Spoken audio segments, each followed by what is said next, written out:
Oi gente, tudo bem? Aqui é a Denise Supes pro nosso quarto episódio da minha participação especial aqui no canal no YouTube da Sanar, mostrando pra vocês um pouquinho da minha experiência, estando no 8º semestre de medicina, né, um pouquinho do que eu já vivi na faculdade e dividindo com vocês as minhas experiências. No nosso primeiro episódio eu conversei com vocês sobre a minha rotina de estudos. No segundo eu mostrei pra vocês sobre os ambulatórios na faculdade, como eu estudo os casos clínicos que a gente pega nas aulas práticas.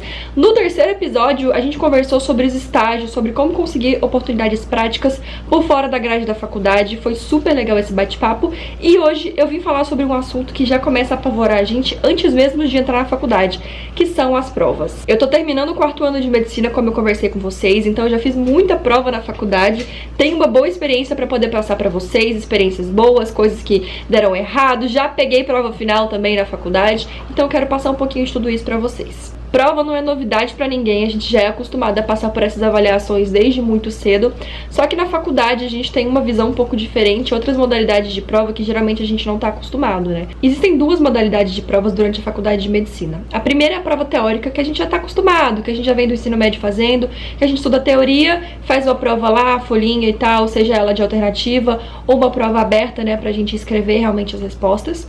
E a segunda modalidade é a prova prática. Como a gente tá lidando com um concurso da área da saúde, né, as provas práticas são extremamente comuns e elas acontecem desde o primeiro semestre, principalmente aí com anatomia, com histologia, depois quando a gente passa para as especialidades, né, a gente tem prova prática de exame físico, de como examinar o paciente, que o professor avalia se você está conseguindo aplicar aquele conhecimento teórico. E existe uma subdivisão à parte aí dentro da prova prática, que é a prova oral. Ela não é obrigatória, mas ela costuma acontecer com bastante frequência. Eu tive prova oral desde o meu primeiro período em anatomia, né, o professor apontava para uma estrutura e perguntava assim qual era o nome e você já respondia diretamente pra ele, né, não passava por uma folha.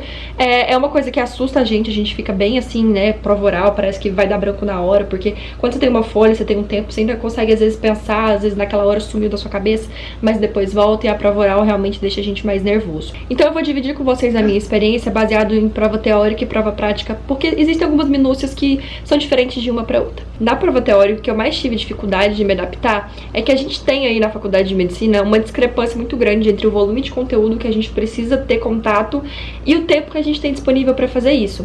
Então, durante os primeiros semestres, especialmente no primeiro período, a gente tem essa dificuldade de organizar o nosso tempo, de entender que informação é relevante, entender qual é o estilo do professor, né? Porque tem isso também, conforme a gente vai mudando as matérias, muda o professor. Cada um, ele puxa mais para um lado, ele tem a maneira que ele gosta de cobrar. Então, é uma fase de adaptação que as primeiras provas, elas são difíceis, né? As primeiras provas sempre assustam. Eu lembro como se fosse hoje, no primeiro período, quando saiu as primeiras provas de anatomia, assim, foi uma chuva de nota baixa, a gente ficou bem desesperado, mas é porque é realmente essa fase de adaptação. A gente nunca fez esse estilo de prova, a gente nunca estudou anatomia na vida, eram matérias novas, era jeito diferente de estudar, então a gente precisava aprender a estudar primeiro para depois conseguir ir bem nas provas. Tanto que a única recuperação, né, que eu peguei, a PF, que a gente chama, a prova final, que eu peguei na faculdade foi de anatomia no primeiro período, porque foi uma fase assim que eu tive essa dificuldade de adaptação. Então, pra prova teórica, o que eu desenvolvi de estratégia, né, o que eu uso hoje, que eu percebo que funcionou, que eu melhorei aí ao longo desses 4 anos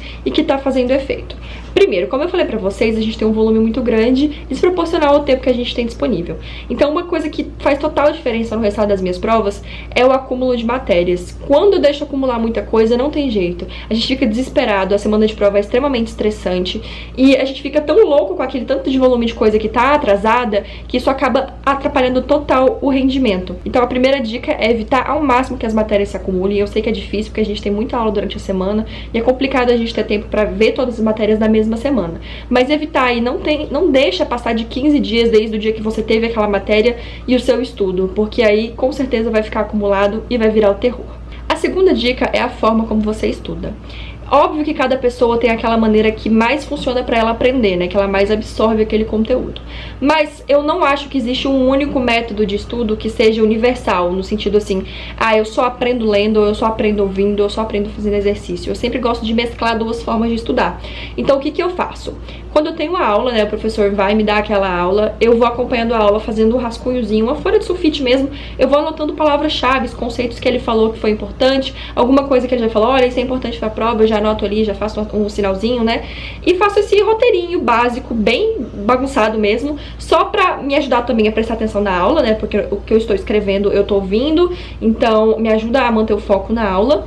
E depois que eu assisti essa aula, que eu tenho esse rascunhozinho, eu olho mais ou menos aquilo que o professor falou, o que que ele focou, o que que ele deu mais atenção, e vou pro estudo teórico no livro, né? Nos livros médicos que a gente tem aí, que são os famosos tratados, que são livros um pouco mais longos, né? Mas realmente esse primeiro estudo, ele precisa ser mais denso, ele precisa te dar uma boa base pra você depois afunilar para os conceitos que ele deu mais foco, ou então para aquilo que você sente que é mais importante naquele conteúdo. Isso é uma coisa que a gente aprende com o tempo, tá? A gente aprende a dar valor, a focar realmente naquilo que vai ser útil depois. Fiquem tranquilos, é adaptação, vocês vão aprender a criar esse filtro também conforme o tempo for passando. Depois que eu fiz esse estudo denso, teórico, né, eu gosto de aliar ele com o meu resumo, que é a minha maneira, né, de transcrever aquele conteúdo que eu estudei com as minhas palavras, da maneira que eu entendo e da organização que melhor funciona e que mais faz sentido pra minha cabeça, sabe? Cada autor tem a maneira de descrever uma doença, né, de fazer o capítulo do livro, e às vezes aquela maneira, aquele raciocínio que ele usou não faz tanto sentido na sua cabeça.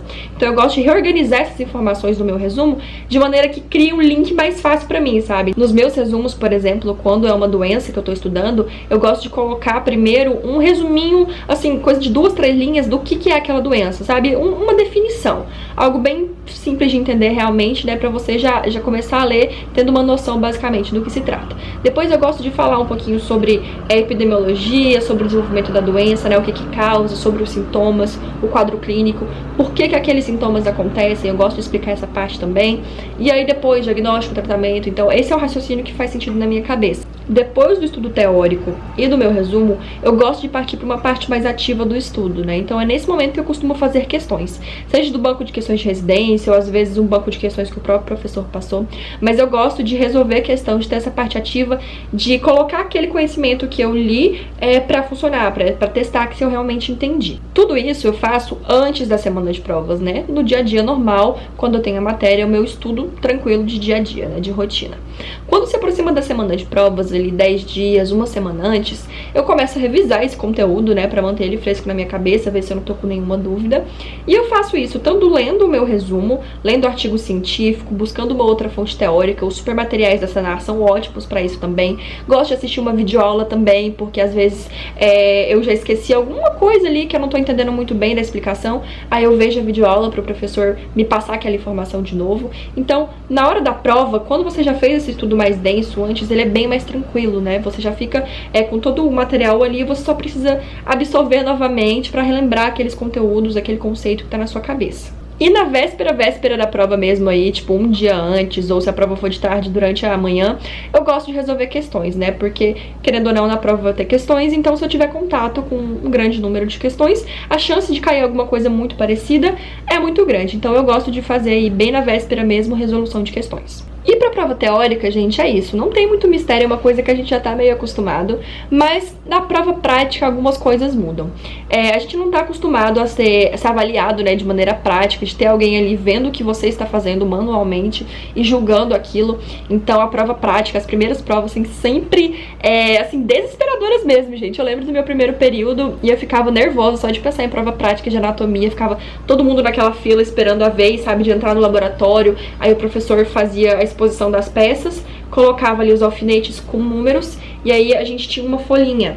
Aí essa folha, tipo, era de 1 a 10, 1 a 20, e a gente tinha 30 segundos em cada peça para olhar e escrever. Às vezes o professor não colocava nem só o nome da estrutura, né? Tipo, um alfinete lá e dizer qual é essa estrutura. Às vezes ele colocava uma pergunta meio teórica junto também, tipo, colocava o alfinete numa artéria e perguntava, essa artéria é ramo de qual? Aí você não precisava saber nem só qual era aquela, você precisava saber também da parte teórica de onde ela vinha, né? Então as provas práticas eram sempre o terror no primeiro período até a gente aprender e se acostumar. O que eu desenvolvi para a prova prática? Eu sempre marcava horários extras nos laboratórios, quando era anatomia e histologia, né, que tinha as lâminas pra gente olhar no microscópio. Na minha faculdade a gente tinha essa possibilidade da gente marcar horários extras pra ir estudar lá com as próprias peças mesmo. Então eu pegava o atlas de anatomia, por exemplo, levava, colocava do lado, tampava os nomes, né, com uma folha, assim, pra eu não ver, não ter aquela cola, colocava a peça orgânica mesmo, assim, junto, e ficava olhando, né, tanto no Atlas quanto na peça mesmo. E aí, enquanto eu não acertava todos os nomes, né, tipo, eu ia falando e ia destampando pra ver, enquanto eu não acertava todos, sem errar nenhum na ordem, eu continuava repetindo. Então essa foi a melhor maneira que eu encontrei de estudar pra prova prática, especialmente pra anatomia e pra histologia, né, que a gente tem as lâminas também no microscópio, que era uma coisa que eu tinha muita dificuldade de entender o que eu tava enxergando, né. Aí eu tinha que olhar no Atlas 1000 vezes o que aquela imagem significava, né, o que era aquele detalhe daquele tecido. Então foi um período de perrengue, realmente, eu tive muita dificuldade nessa parte. Quando eu entrei no ciclo clínico, que a gente começou a ter, então, exame físico de paciente, né, que é uma outra forma de prova prática, que é examinar o paciente e o professor avaliar o seu exame, eu já comecei a ter que mudar essa minha forma de treinar, porque não era aquela coisa de laboratório, né, não adiantava eu testar ali só no boneco.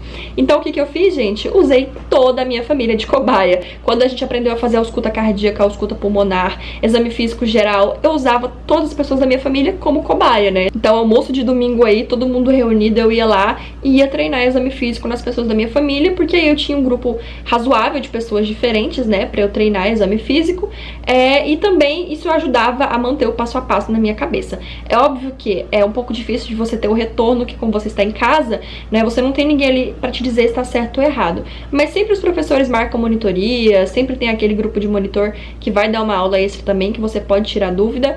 E as videoaulas me ajudavam muito nessa parte de exame físico, porque eu assistia várias e várias vezes pra ver se eu tava fazendo exatamente do jeito certo. E aí eu ia treinar e depois eu voltava pra ver se realmente tava tudo certo. E nisso também os estágios foram muito bons pra mim, porque como eu tava tendo contato com estágios, eu tinha um médico ali, né, que tava, eu estava sob a supervisão dele. Então quando eu fazia alguma coisa no exame físico que eu tava em dúvida se realmente, tipo, era aquilo que eu achava, eu fiz a ausculta pulmonar, eu tô em dúvida se isso é realmente uma crepitação, eu pedia pro médico ir lá conferir aquilo que eu tinha auscultado, e ele falava, não, ó, realmente tá em base direita, tá em ápice. Então isso também me deu um bom feedback e ajudou muito nas minhas provas práticas na parte de exame físico. Pra prova oral, uma coisa que eu e alguns amigos desenvolvemos e que ajudou a gente tanto a ter essa rapidez de resposta, né, tipo, da pessoa perguntar e você já processar a informação e conseguir responder, porque na prova oral geralmente você não tem muito tempo, né, pra ficar ali enrolando na resposta, foi a gente fazer flashcards, né, a gente fazia as perguntas, colocava a resposta atrás, então a gente se reunia na biblioteca ou na casa de algum de nós, fazíamos aquela rodinha, pegávamos os flashcards,